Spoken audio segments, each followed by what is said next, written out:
Welcome, dear dreamer, to Whispers of the Night. This is your space of stillness, a place where the noise of the day fades away, and your heart can rest in the comfort of gentle storytelling. Before we begin, I'd like to invite you, if you haven't already, to subscribe to Whispers of the Night.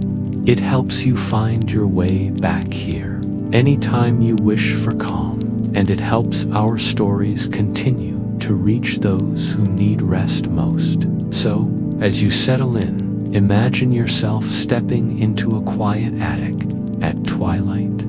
Wooden beams arch above, the last light of day glows through the window, and the air is warm with the hush of evening. On a small table before you sits a porcelain teacup. It glows softly, as though it remembers more than a vessel should. Hums with voices, with memories, with forgotten tales, waiting to be shared again. Tonight's story is called The Teacup of Forgotten Tales. It is a gentle journey through memory and love of how stories, like hearts, shine brighter when they are passed along. Together, we'll follow Lila, a tender keeper of words, as she discovers that silence cannot steal what is shared with care. So let your body soften into rest. Take a slow, deep breath in and release it gently. This time is yours, a safe haven for dreams. And now, let us begin.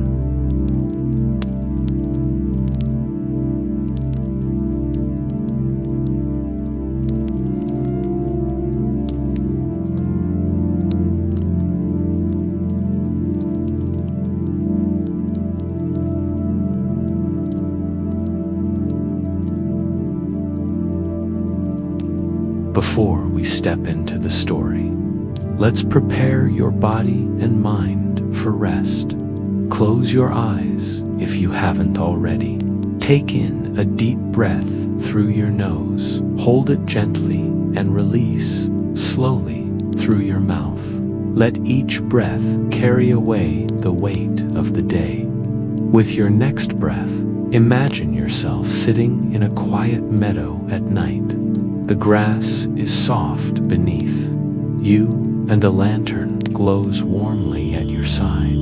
The sky above is filled with stars, shining like scattered stories across the heavens. The cool air carries the faint scent of wildflowers, grounding you in peace. Breathe in deeply once more. Feel your shoulders loosen, your neck soften, and your chest expand like the opening of a flower. As you breathe out, imagine any lingering worries floating away into the night, fading like mist at dawn. Now notice the rhythm of your heartbeat. It is steady, gentle, guiding you deeper into calm. With every beat, your body sinks more comfortably into stillness. Your arms grow heavy, your legs soften. Your entire body rests, as though held by the earth itself in this meadow. You hear faint voices in the distant villagers gathered under the oak tree. Their laughter is soft, comforting. You are welcome here, a part of this circle, invited to listen and drift. The glowing teacup rests at the center of the gathering. Its light, gentle, not demanding, simply offering warmth. Imagine its glow seeping into you, filling you with ease. The glow quiets your mind, slows your thoughts, until only peace remains. Stay here for a few breaths longer. Inhale deeply, exhale, fully sinking deeper, softer, calmer. You are ready now to be carried into the story. You are ready to listen to the forgotten tales, safe within their embrace.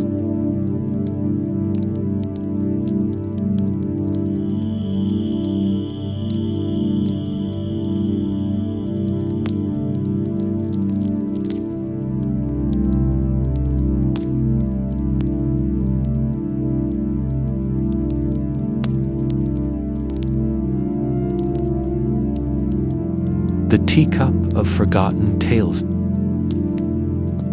The Attic Discovery.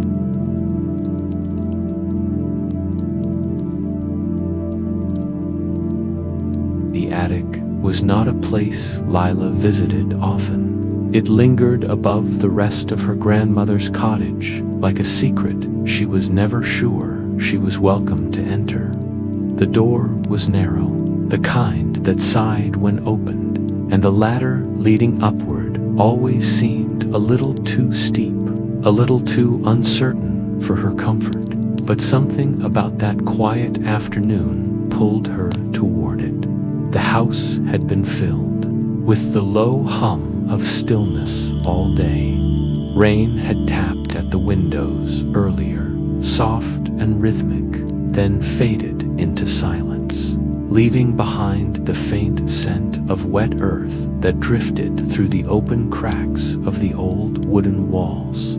Her grandmother was napping in her chair by the fireplace, her breathing steady and peaceful, while Lila wandered restlessly from room to room. It was then her gaze fell on the ceiling hatch, that square of wood tucked away in the hallway corner. She had passed it hundreds of times before, never thinking much of it. But today, a slant of late afternoon light caught on its edges, making it seem almost alive-like the house itself was pointing her toward it. She fetched a small stool from the kitchen, dragged it beneath the hatch, and stretched her fingertips upward. The handle was cold and stiff, but with a tug it released, and the wooden ladder unfolded with a groan that echoed faintly through the cottage. A draft of attic air slipped down, carrying with it the smell of cedar, dust, and something else, something faintly sweet, almost like dried lavender. Curiosity outweighing hesitation, Lila climbed. Each step creaked beneath her weight, but the higher she went, the quieter the rest of the world seemed to grow, as though she were climbing not just into a space above the house, but into another time entirely. The attic greeted her in half-light. Thin beams of sun broke through cracks in the roof, striping the floorboards with pale gold. Dust motes floated lazily in the air, moving like small galaxies suspended in silence. The place was crowded with forgotten things: wooden trunks, stacks of yellowed books, a rocking horse with one ear missing, and piles of linen gone brittle with age. Lila stepped carefully across the boards, her eyes catching on the details of lives once lived. Every object here seemed to hold its own secret history, waiting for someone to remember. But it was not the old toys or books that caught her attention. It was something small, something tucked away on the edge of a shelf near the far wall. There, half hidden beneath a faded lace cloth, was a teacup. It seemed out of place among the clutter, as though it had been set there deliberately, waiting. Lila reached for it with both hands, pulling the cloth gently aside. The cup was delicate, almost fragile-looking, its porcelain thin enough that the light glowed faintly through it. The surface was painted with scenes that must once have been vivid but were now faded, softened by time. She traced them with her eyes, tiny forests with trees that seemed to reach endlessly skyward, their branches stitched with stars. A river wound through the painted woods, gleaming silver beneath a crescent moon. The imagery felt less like decoration and more like a memory, something captured, preserved, and hidden in porcelain dot. As she held the cup, she noticed it wasn't cold, like the attic air around her. It was faintly warm, as though it had been sitting in sunlight, though no beam of light had touched it. Her fingers tingled where they met its surface, and before she could pull away, she heard it. A whisper. It wasn't loud, not even clear, more like the rustling of leaves in the distance, or the faint murmur of voices carried on wind. Lila froze, clutching the cup more tightly, straining her ears. The attic was still. The only sounds were her own breath and the distant ticking of the clock downstairs. Yet within the porcelain, somewhere beneath its painted forests and starlit skies, the whispers persisted. She closed her eyes. The sound grew stronger, not louder, but closer, threading its way into her thoughts. Words she couldn't quite understand brushed against her mind shadows of stories, half-told and incomplete. She thought she heard laughter, the lilt of a song, the rise and fall of voices telling tales that belonged to another age. Her heart quickened. The cup was no longer just a forgotten relic. It was alive with something: memory, magic, or both. She lowered herself to the floor, sitting cross-legged on the dusty boards, the cup resting carefully in her lap. The longer she held it, the more the warmth spread through her palms, seeping into her arms, into her chest. It was comforting, like the weight of a blanket on a winter night, but threaded with wonder. Images began to unfurl in her mind, as vivid as dreams. Children gathered around a fire, their faces glowing orange in the flicker of flames. A woman with silver hair pouring tea into cups, just like this one, her eyes bright with kindness. A traveler walking through dark woods, guided by stars that seemed almost to sing. The visions flickered, fleeting, yet each carried the same feeling, the sense that this cup had been present, had listened, had remembered. Her grandmother had never spoken of such a thing. The attic was full of heirlooms, yes, but nothing like this. Lila wondered if her grandmother knew what rested up here, or if the cup had been waiting, forgotten for years, until someone finally touched it again. She turned the cup slowly in her hands, running her thumb along its rim. The porcelain hummed faintly beneath her touch, as though in response. She thought of the way her grandmother often spoke about stories, that they lived not only in books, but in objects, in rooms, in the very air of a place. Perhaps this was what she had meant all along. The whispers swelled for a moment, rising like a wave, and then softened again. Lila pressed the cup gently to her ear, half amused at herself, half desperate to hear more. And there it was, a clear fragment of a sentence, fleeting and strange. Once upon a forest of stars, her breath caught. The words were gone as soon as they arrived, slipping back into the quiet hum.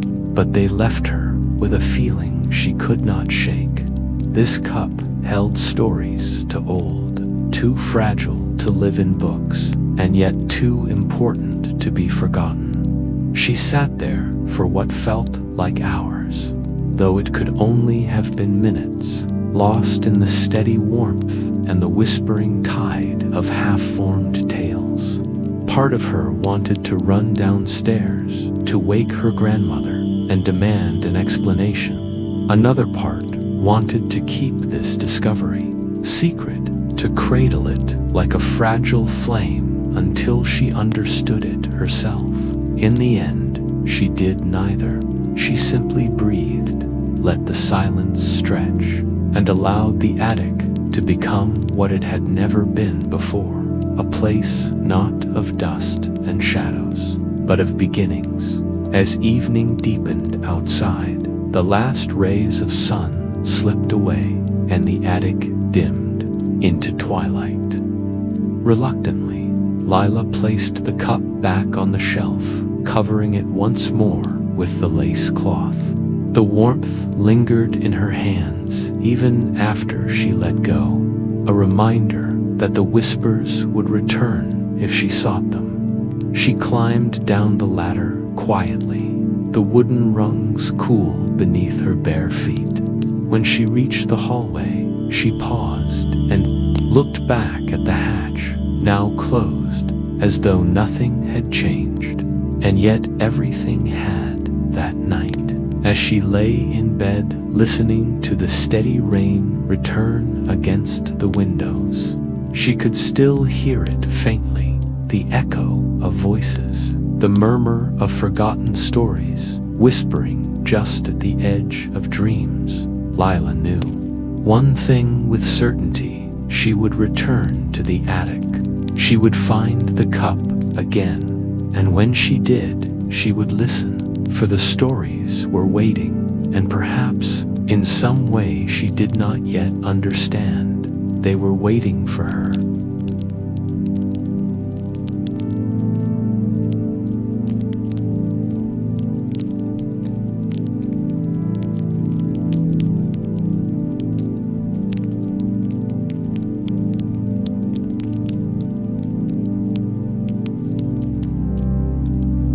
Sips of memory.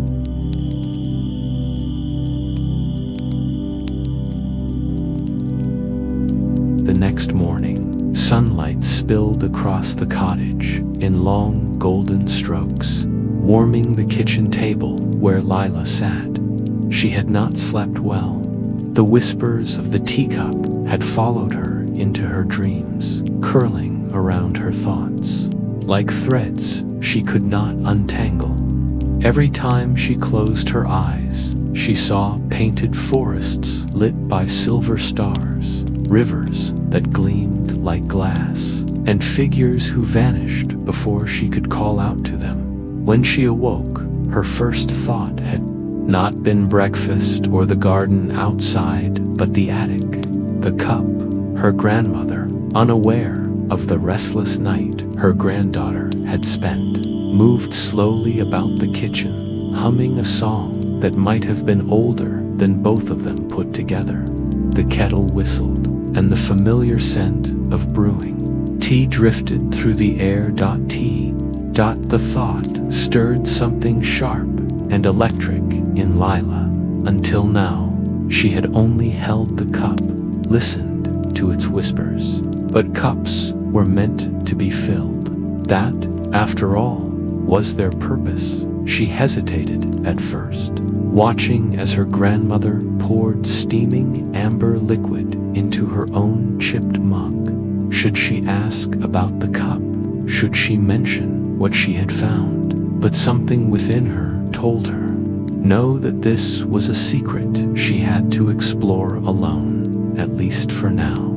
The mystery would lose its shimmer if she spoke too soon. When her grandmother went to the garden to gather herbs, Lila slipped quietly away, a small teapot cradled carefully in her hands. The tea inside was nothing unusual, just the simple black leaves her grandmother brewed every morning. Yet as Lila climbed the attic ladder once more, her heart beat like a drum, as though she were carrying something far more precious. The attic was exactly as she had left it. Beams of dust, the hush of forgotten things, the laced cloth draped over the shelf. She pulled the cloth aside and lifted the cup with reverence, as though it might dissolve if she held it too firmly. This time, when she settled on the floor, she did not hesitate. She placed the cup before her and poured. The liquid shimmered as it met porcelain. For a moment, it looked like ordinary tea, dark and translucent, steam curling upward in soft ribbons. But then the color shifted. Threads of silver light wove through the surface, rippling like moonlight caught in water. The cup seemed to hum faintly in response, a sound more felt than heard. Lila's breath caught.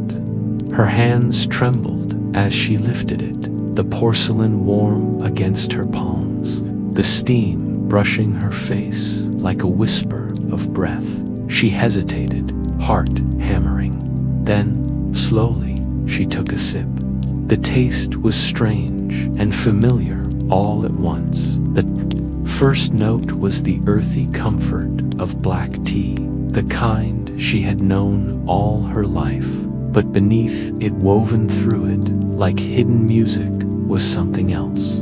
Sweetness that tasted like memory, like stories once heard long ago, but never remembered clearly until now.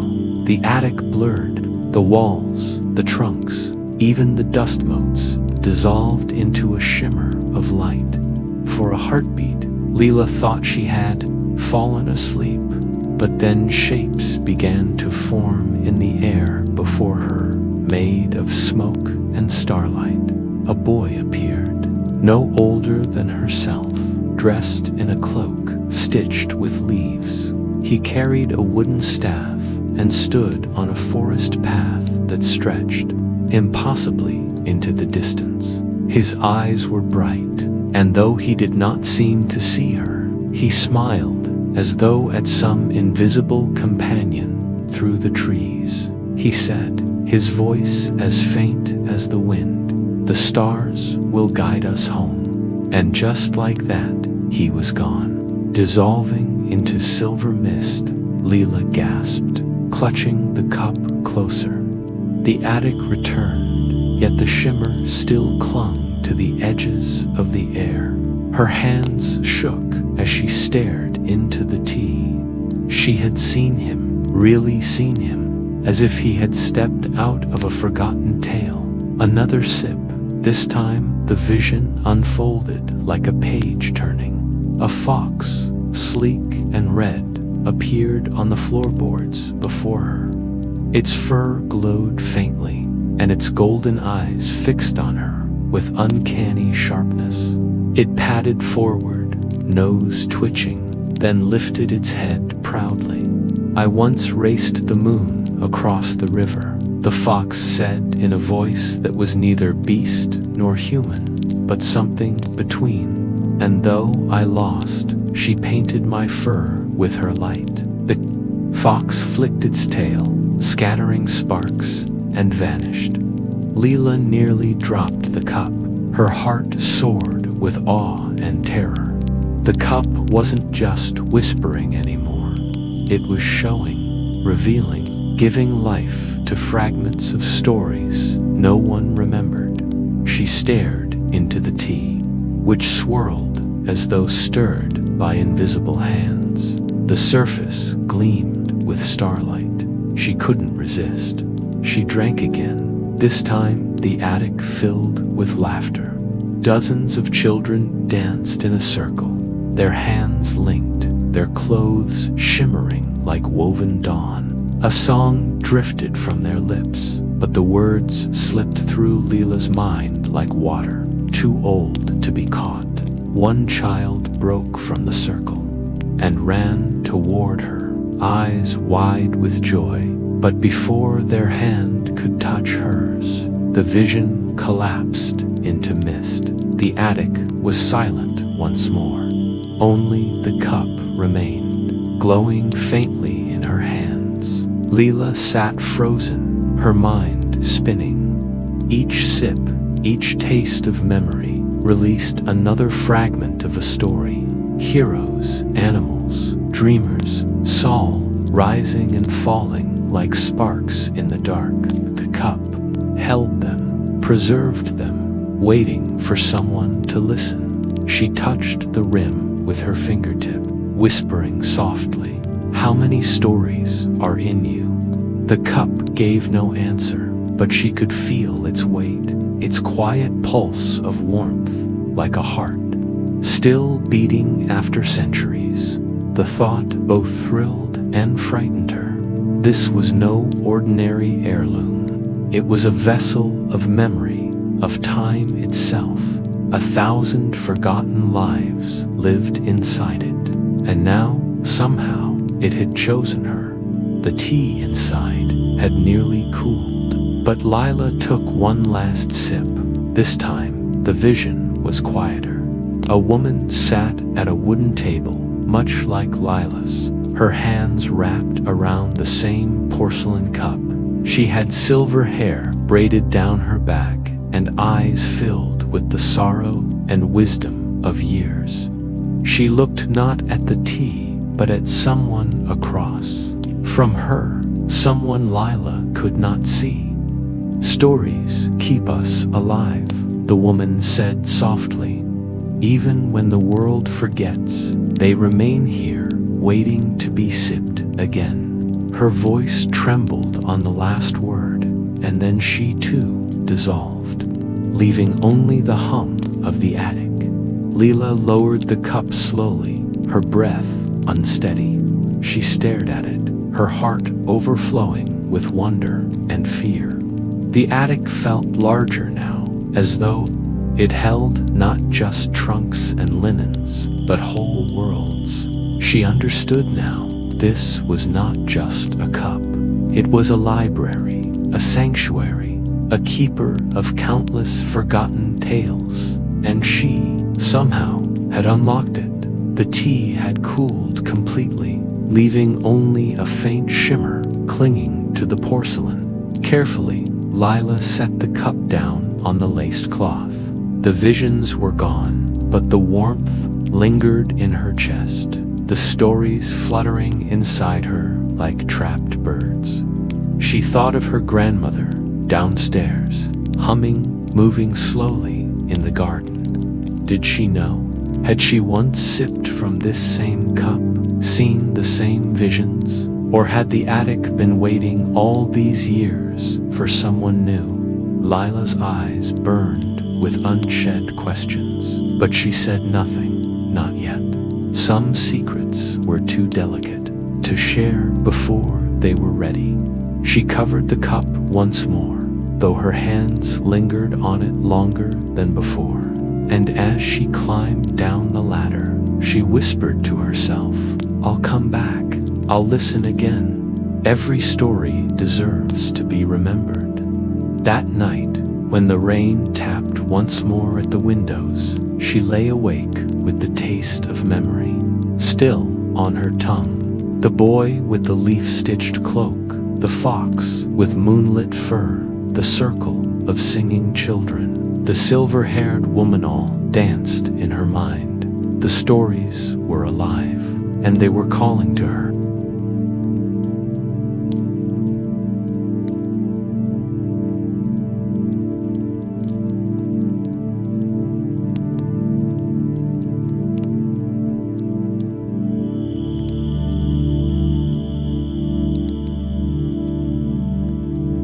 The tales come alive.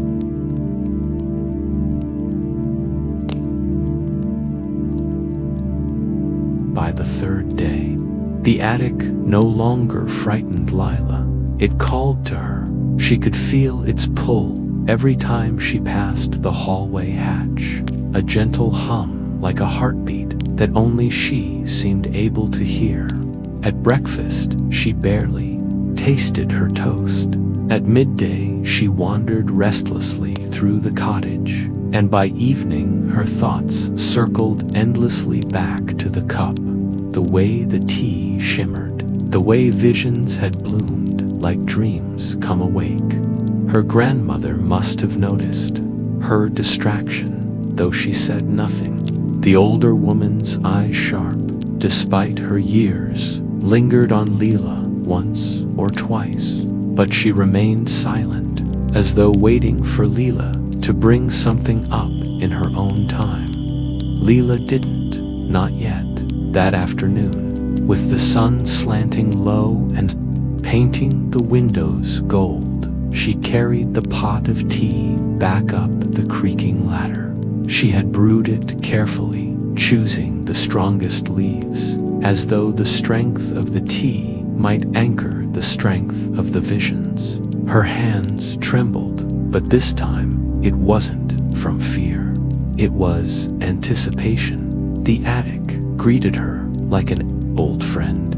The same shafts of dust and light. The same hush, like the pause between heartbeats. But as soon as she placed the cup on the floorboards, it seemed the air itself grew sharper, expectant. She poured. The liquid gleamed, silver threads weaving through the brown. Steam rose, curling into shapes that shifted and faded, almost forming words before breaking apart again. She lifted the cup, feeling the warmth pulse against her skin, and drank. The attic vanished, not dissolved into mist this time, but transformed. The floorboards beneath her remained, yet around her walls unfurled into a forest lit by twilight. Trees taller than towers stretched upward, their leaves whispering like 1,000 voices. The air shimmered, filled with the sound of unseen bells, and then she saw it. A fox stepped from the shadows, its fur rich red, but its tail tipped in silver that glowed faintly with every movement. Its eyes, molten gold, locked onto hers with startling clarity. Unlike the fleeting fox she had glimpsed before, this one lingered, fully formed. "You returned," it said, its voice smooth as running water. Lila swallowed hard, setting the cup carefully on the floorboards. "You know me." The fox tilted its head, amused. "I know the taste of curiosity. It is stronger than hunger." It padded closer, its paws leaving faint trails of silver light on the floor. "Once, I chased the moon across the river. She outpaced me, of course, but she left me a gift, this tale. A reminder that even failure can shine." Lila's breath caught. She felt the truth of the words echo through her chest. The fox was not just a story, it was a lesson, a memory wrapped in fur and moonlight. Before she could speak again, the air shifted. From the trees emerged another figure, a knight, clad in dented armor, his helm tucked beneath one arm. He looked weary, his dark hair damp with sweat, his eyes hollowed by shadows. He glanced around, startled, as though surprised to be here. Then he saw her. His expression softened. "I have wandered longer than any map can measure," he said quietly, "searching for a castle that no longer stands. But I have learned this: sometimes the place you seek is not built of stone, but of kindness." He knelt, not before her, but as if lowering himself to rest, laying his sword gently across his knees. His presence filled the room with sorrow and dignity, and Lila's heart ached for him. The fox sat nearby, its golden eyes glimmering. "Even the lost may leave footprints worth following," it murmured. As though speaking for him, Lila turned in wonder, and a cool breeze swept through the attic. When she looked up, she saw a cloud drifting low among the rafters, soft and glowing, shaped vaguely like a person. Its edges wavered, shifting between arms and wings, between face and mist. It drifted down until it hovered just before her, its voice airy, tender. "I am what people once wished upon," it said, "a fragment of hope that lingers after storms. I carry the secret longings of those who looked to the sky and whispered their dreams into the wind." The cloud spirit reached out a tendril of vapor, brushing her cheek like the gentlest touch. It smelled faintly of rain, fresh and clean. Lila's throat tightened. Each figure, fox, knight, spirit, was more than vision, more than story.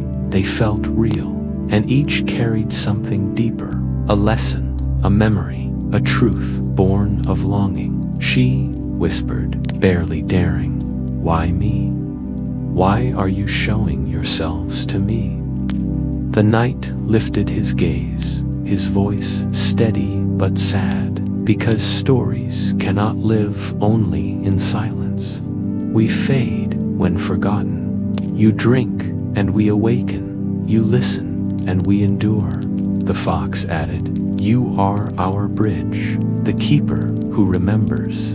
The cloud spirit's voice was softer still, curling like mist around her ears. But remember, child, each sip is a door. Doors open both ways. The words sent a shiver down her spine. She thought of the silver-haired woman she had glimpsed before, her warning about stories keeping us alive. What doors had she opened? The attic around her pulsed with light, the visions sharper, brighter, as if the cup were pouring its contents not just into her mind, but into the very air. The fox circled her, brushing its glowing tail against the boards. The knight's armor gleamed faintly, though rust marred its edges. The spirit's light danced across the beams like dawn breaking. Lila felt as though she stood inside a living book. Every breath, every word mattered. She set her hands on her knees, grounding herself. "If you are stories, what do you want from me?" The fox sat, curling its tail neatly. "Remember us." The knight nodded. "Speak us aloud. When the silence grows too heavy," the spirit whispered, "carry us into tomorrow. For longings unspoken die, and we would not die again." Their words wrapped around her like threads, binding her heart. She knew then that the teacup was more than a vessel. It was a responsibility. These were not just stories for her amusement. They were memories, fragments of lives that needed her voice to endure. The tea in the cup shimmered still, glowing faintly as though waiting for her. Lila hesitated. She already felt so full, her chest heavy with wonder, but the pull was irresistible. She lifted the cup once more and drank. The attic dissolved again, this time into a meadow under starlight. Wildflowers glowed faintly, swaying without wind. The fox raced joyfully among them. The knight walked slowly, his armor shedding sparks like fireflies, and the spirit rose into the sky, scattering light. For a brief moment, they all existed together, vibrant and alive, not fragments, but whole. Lila laughed freely, laughed her voice mingling with theirs. Then, as the last drop, the knight rose, placed his helm beneath his arm, and dissolved into silver mist. The spirit drifted upward, leaving behind only a whisper of rain. And Lila was alone again. The attic returned to stillness. The cup was empty, cool now, the shimmer gone. Only dust and wood surrounded her once more. Yet her chest throbbed with the weight of what had just happened. She touched the rim of the cup, whispering, "I won't forget, I promise." The silence answered, but not emptily. It was a silence that felt expectant, as though the attic itself had heard her vow when she descended the ladder. Her grandmother was at the hearth, stirring a pot of stew. She glanced up, her eyes meeting Lila's for a moment longer than necessary. Lila wondered, with a sudden start, whether her grandmother, too, once drank from the cup, but no words passed between them. Not yet. That night, as she drifted into sleep, she dreamed of a fox's silver tail, a knight's weary eyes, and a spirit's cool embrace. And in the heart of her dream, a truth repeated again and again. Stories are alive when someone listens, and now they live in you.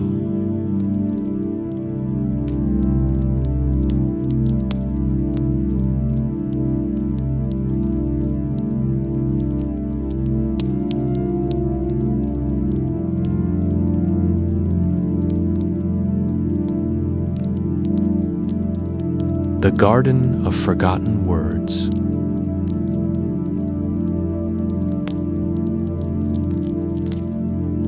Morning broke with the softness of silk. A pale mist drifted over the cottage roof, dissolving slowly as the first fingers of sunlight reached across the garden. Lila pressed her face to the window, watching dew sparkle on every leaf, every petal, as though the earth itself had gathered stars in the night. Her heart beat with a quiet urgency. She had dreamed of the fox's silver tail, the night's weary eyes, and the cloud spirit's soft embrace. Their voices lingered still, woven into her thoughts, and with them came a question that refused to rest. What would happen if the stories left the attic? Until now, every vision had bloomed in shadow and dust, contained by the slanted roof and cracked beams. But stories, Lila thought, were never meant to remain locked away. They were like seeds. They needed air, soil, and light to grow. Her gaze slid toward the teacup, hidden beneath its lace cloth upstairs. She had promised to return, to remember. Today, she would carry that promise into the garden. The kettle sang, steam rising in curls. Her grandmother, bustling about with herbs, did not notice when Lila poured the tea into a small pot and slipped quietly toward the attic. The familiar creak of the ladder welcomed her like an old song. She uncovered the cup, porcelain, pale and glowing, faintly even in the morning light. Holding it felt different this time, less like holding an object, more like carrying a heartbeat. She cradled it carefully in both hands and whispered, "Come with me, the world is waiting." Down the ladder, across the cottage, and out the back door she went. The garden was her grandmother's pretty patchwork of roses, lavender, daisies, and herbs winding in gentle rows. Bees hummed lazily among blossoms, and the air carried the mingled scents of thyme and mint, sage and rosemary. The soil was dark, rich, alive with quiet promise. Lila knelt by a patch of marigolds, setting the teacup gently on a flat stone. Steam rose as she poured the tea inside, golden threads weaving with silver, as though sunlight itself had dissolved in the liquid. The garden seemed to hold its breath. Lila lifted the cup, trembling with anticipation, and took a sip. The change came slowly, at first a shimmer in the air, a hush that rippled across the leaves. Then the stories bloomed. From the rim of the cup spilled petals of light, drifting upward like luminous blossoms.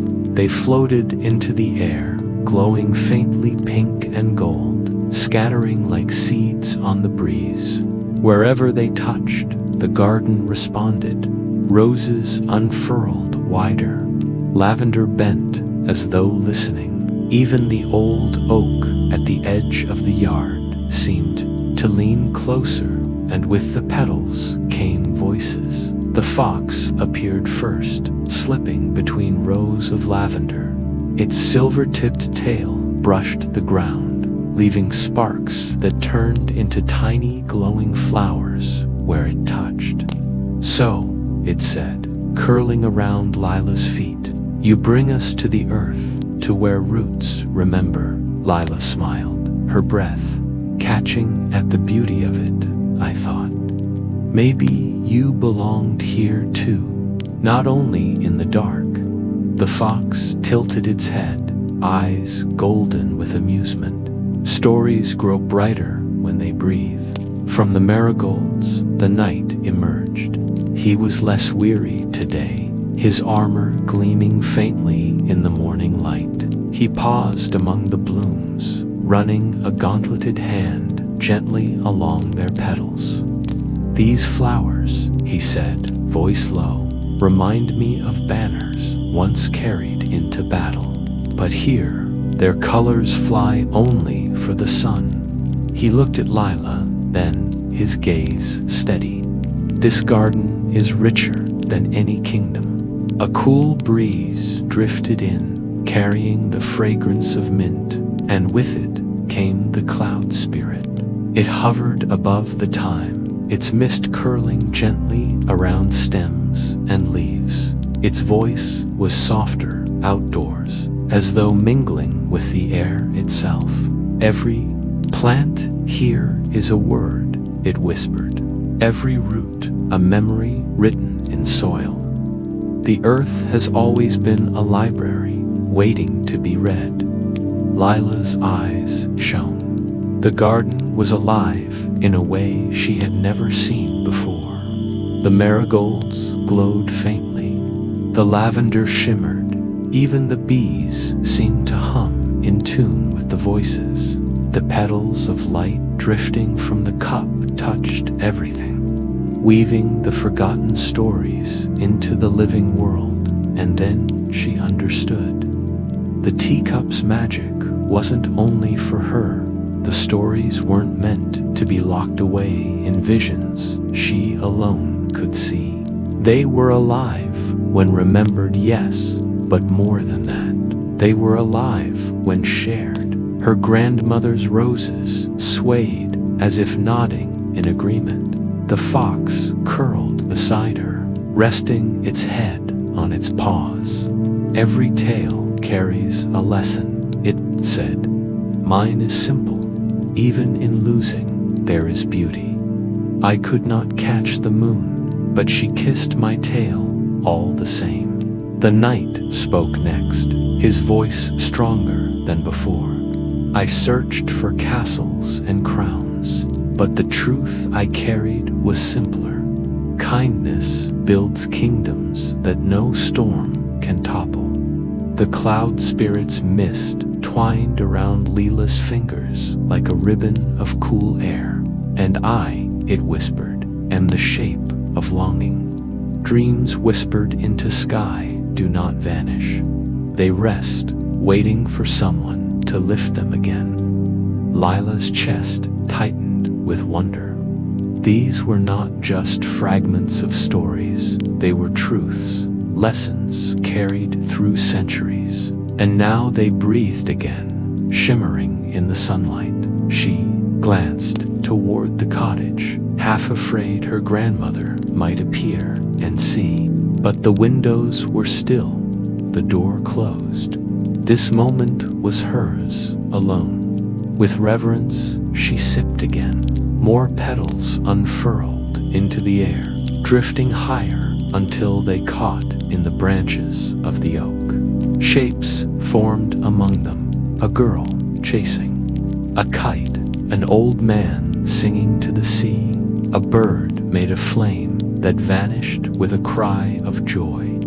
Each vision hovered briefly, glowing before dissolving into the garden. The fox lifted its head. "See, even fleeting tales can seed the ground. The world remembers in ways we cannot," the knight added. "And even when voices fall silent, their echoes root themselves in new hearts." The cloud spirit whispered, "A forgotten word is never lost. It waits like a seed for water." Lila looked at the marigolds, the roses, the lavender.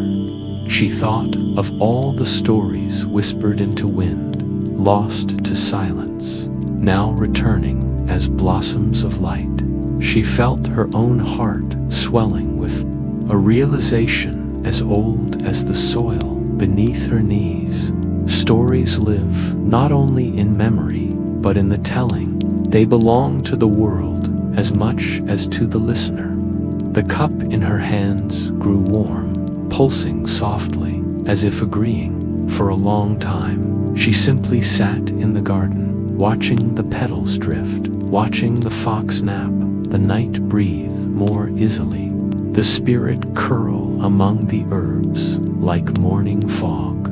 Her grandmother's garden had become a sanctuary not just for plants, but for tales too fragile to remain forgotten. Finally, as the tea cooled, the visions began to fade. The fox rose, stretching, its silver tail gleaming one last time before dissolving into light.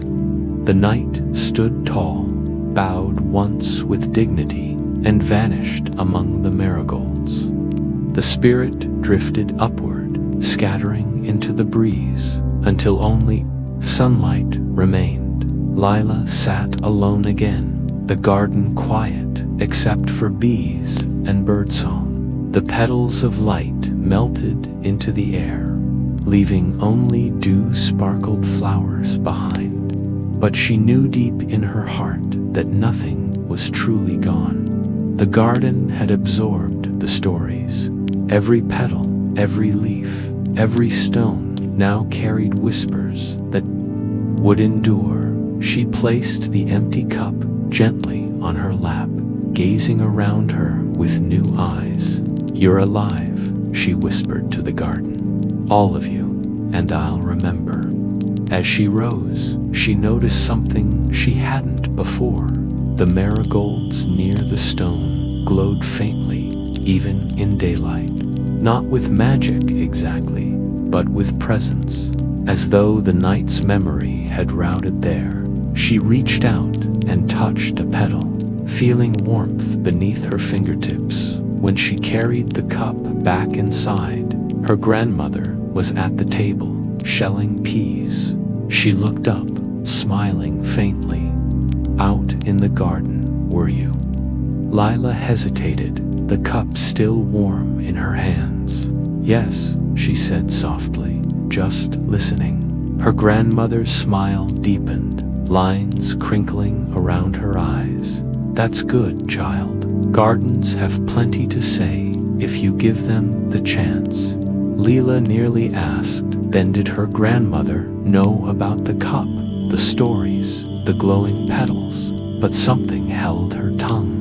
Not yet, not until she understood more. That night, as she lay in bed, the air drifting with the scent of lavender and mint from the garden, she dreamed of words falling like petals, each glowing softly, each carrying a story into the soil of the world. And she knew her journey had only begun.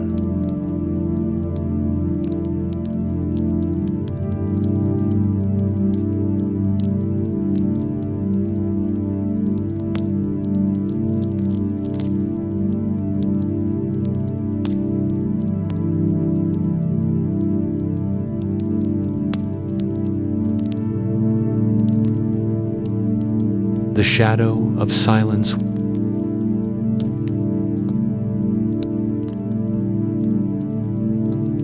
One day, the teacup's glow dims.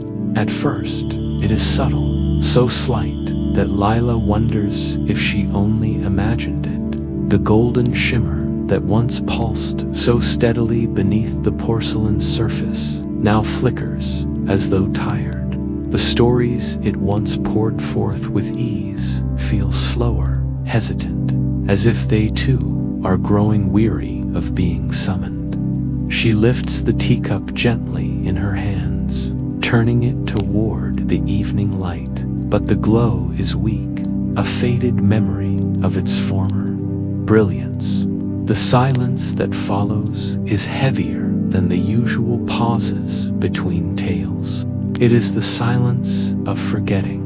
Forgotten stories begin to fade, lost to time if not told.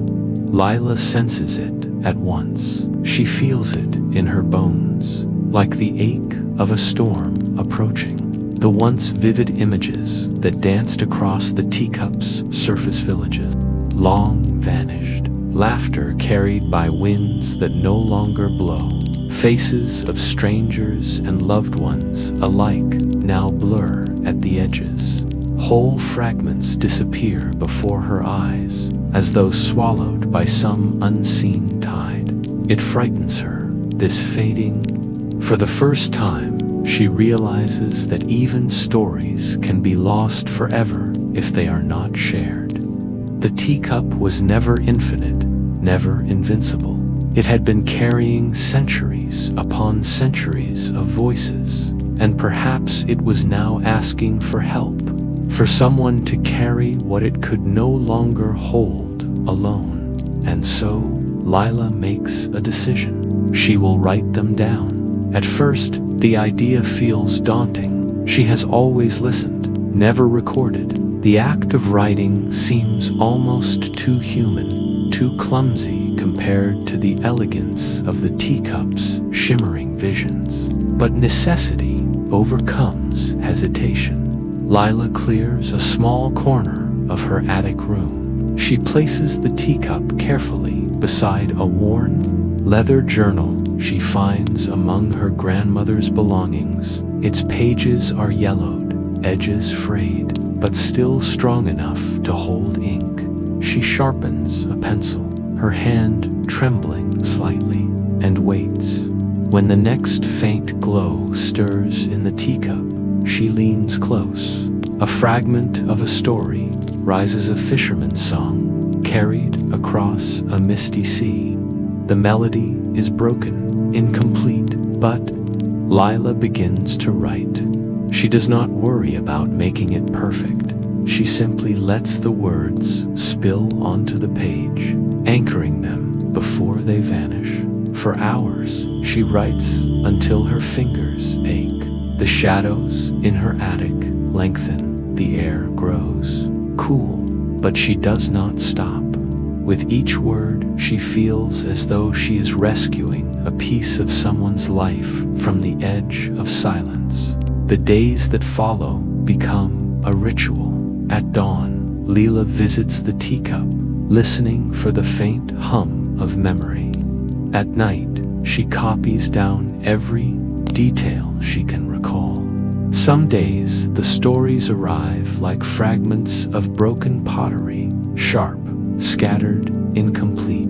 Other days, they flow like whole rivers, sweeping her into places and times she has never known. She learns quickly that memory is fragile. A pause too long, a lapse in her attention, and entire moments vanish. Faces blur, words dissolve, laughter fades before she can catch it. She begins to write faster, her handwriting sprawling, messy, desperate to hold what she can. Her journal fills page after page. One day, she writes of a young shepherdess who sang to the stars so that her sheep would not fear the wolves. Another day, she records the tale of a boy who carved boats from bark and dreamed they might one day sail across real oceans.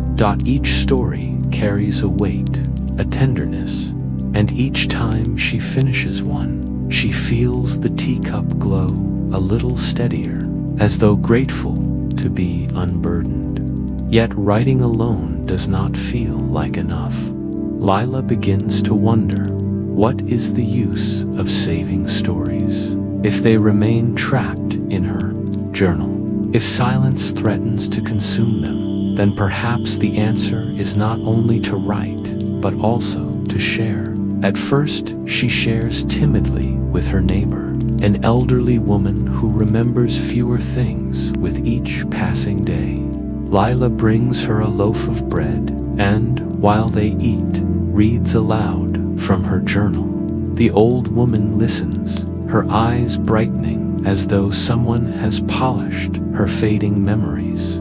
She laughs at the shepherdess's song, sighs at the fisherman's melody, and when Lila finishes, she whispers, "It feels like I've lived another life tonight."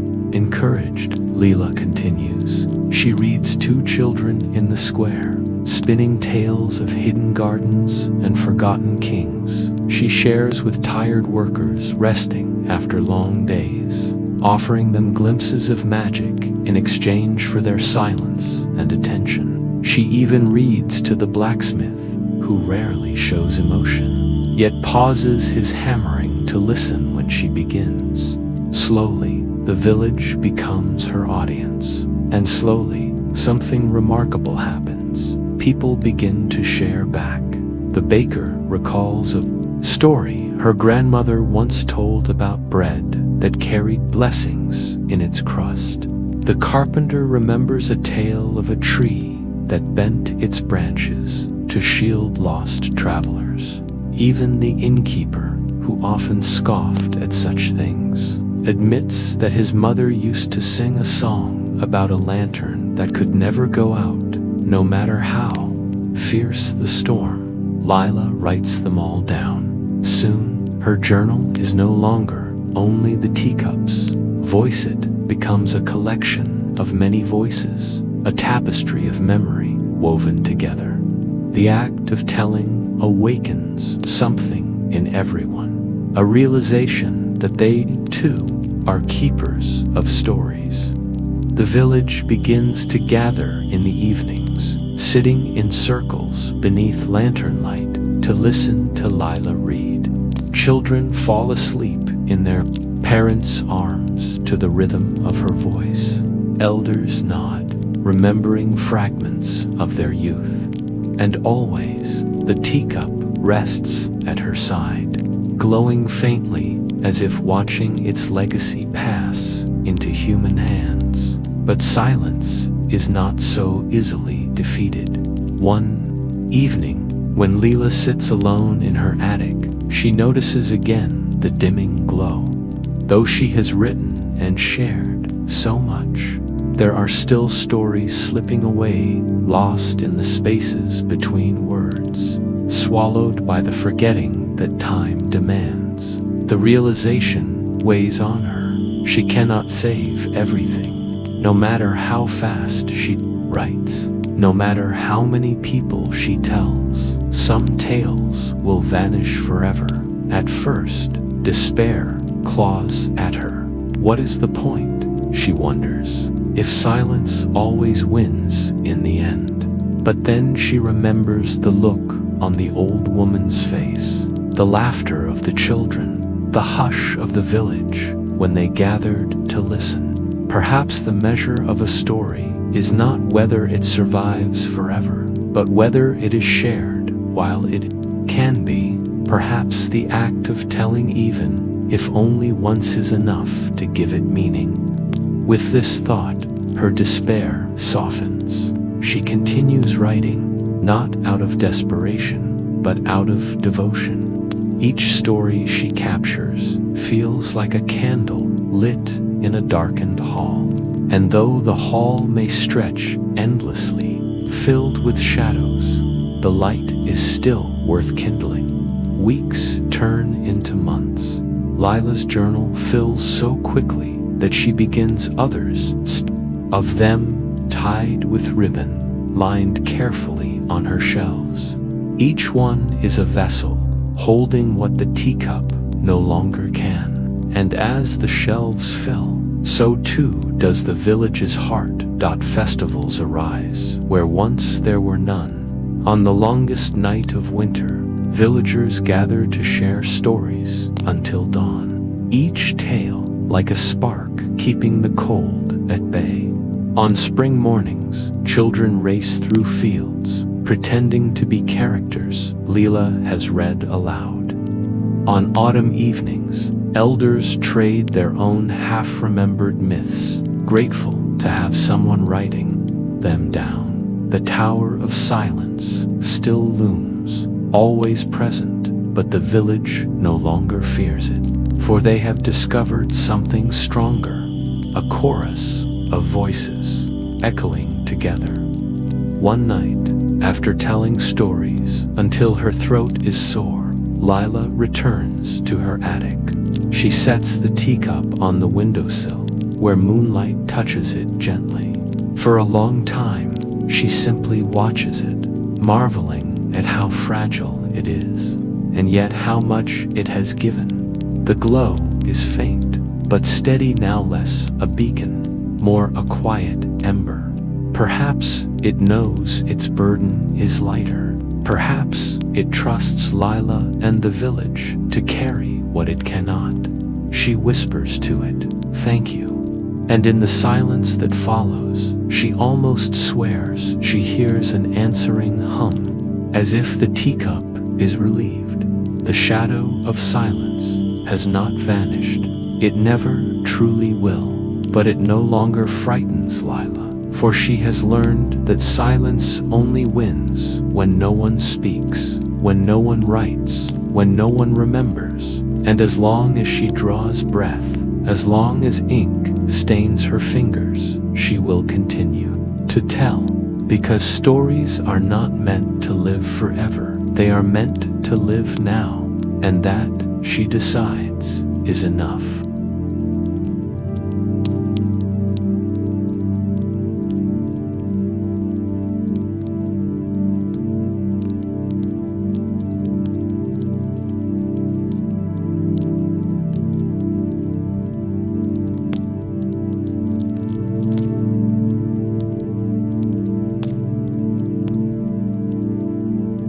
The Keeper of Tales.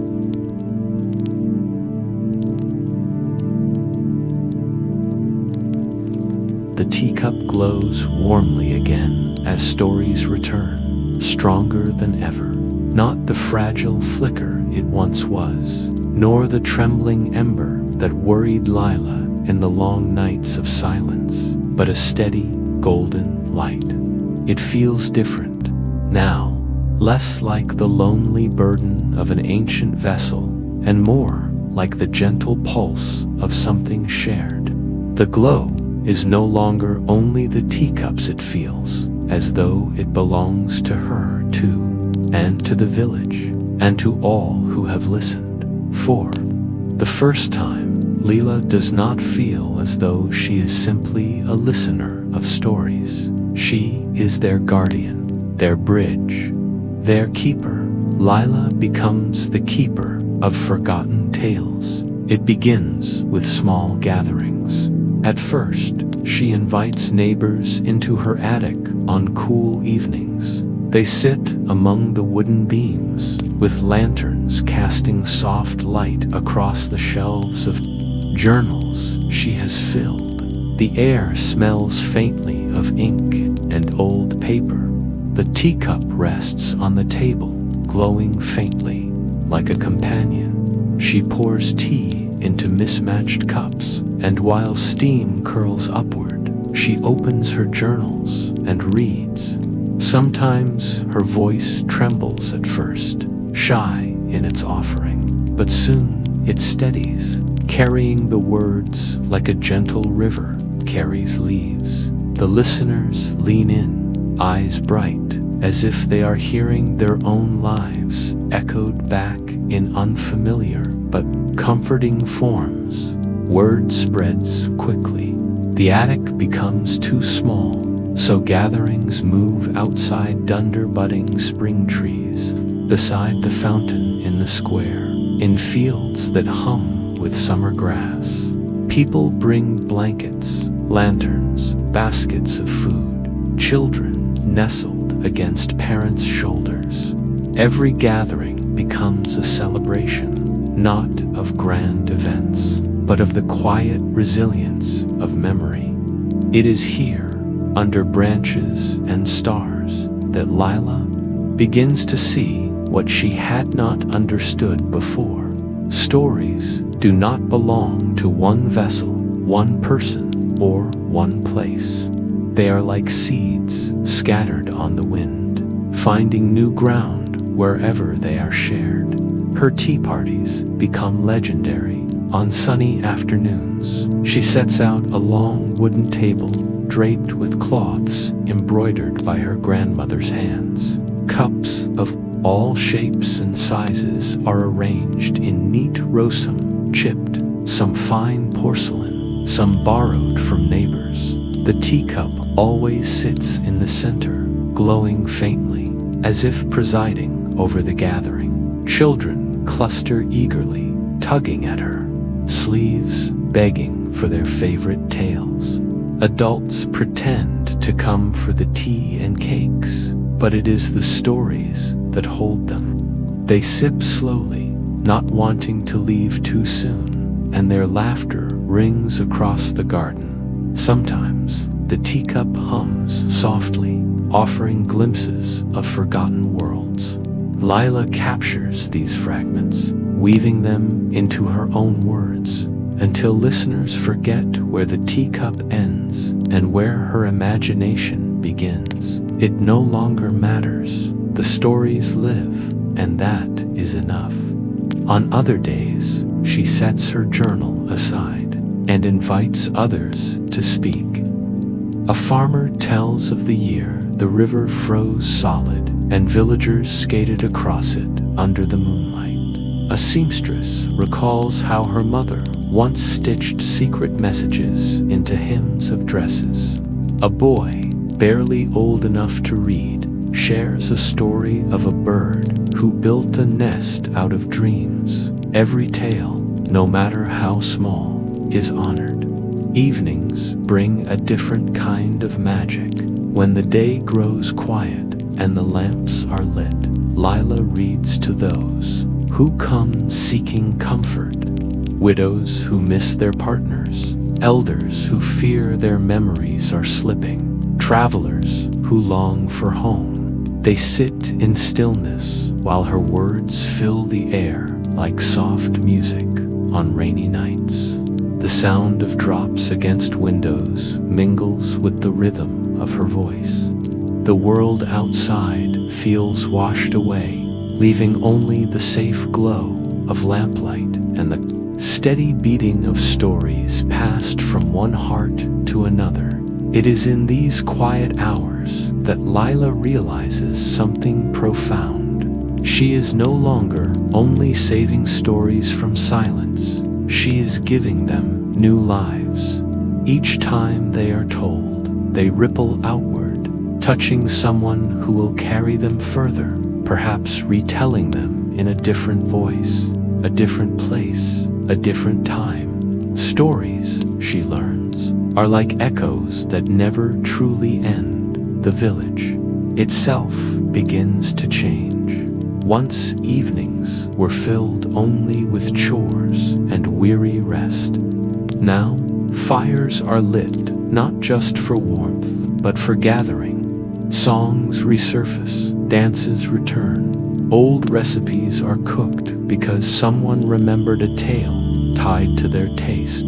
Even disputes among neighbors soften when they realize their families once shared the same story generations ago.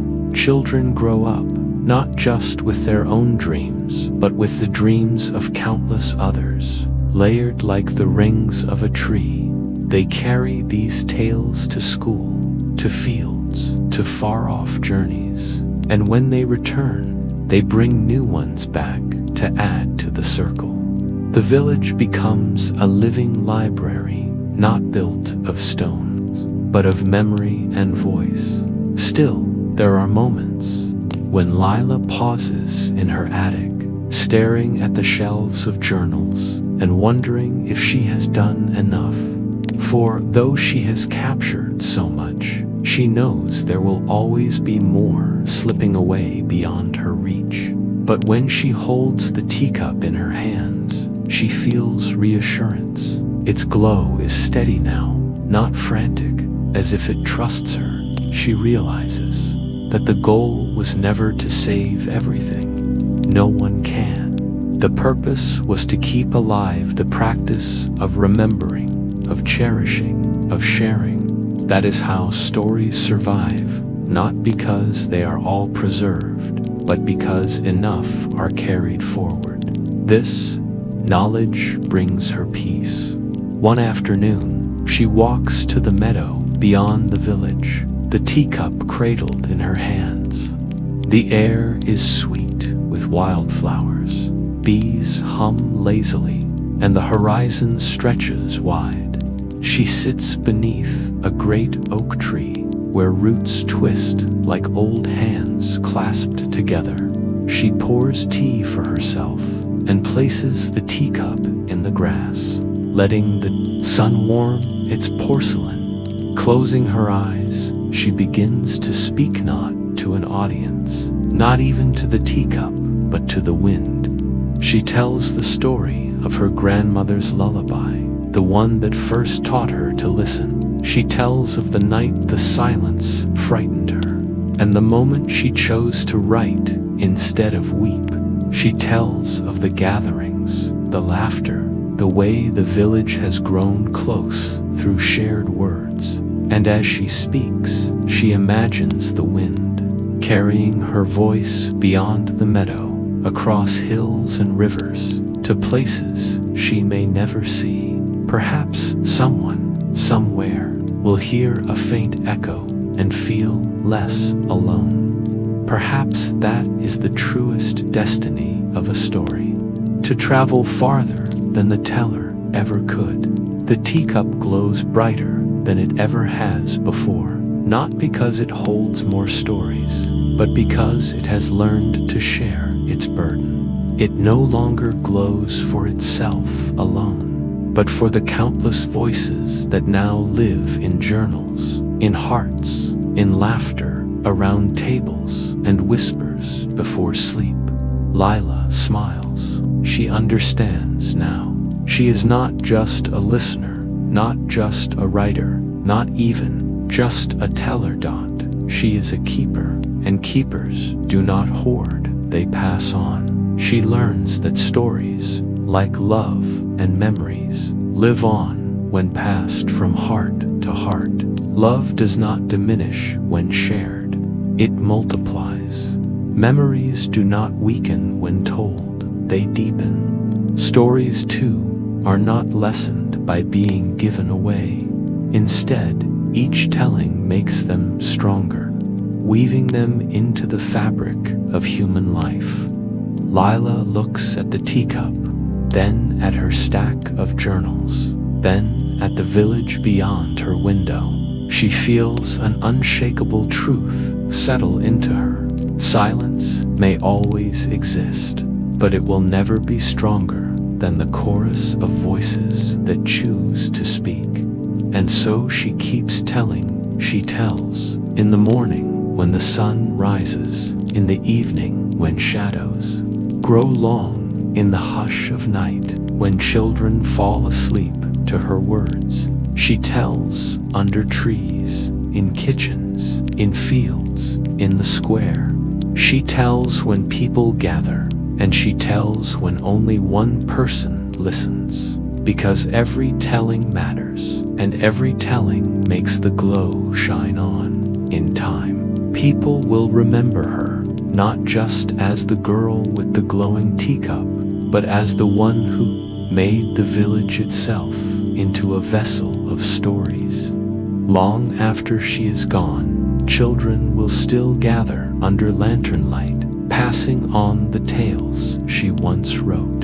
The journals will rest on shelves, but the true library will live in voices, in memories, in the simple act of sharing. And somewhere, perhaps far away, perhaps in another time, the wind will still carry her words. The keeper of tales will live on, not in books alone, not in porcelain, but in the endless, glowing chain of hearts that choose to remember.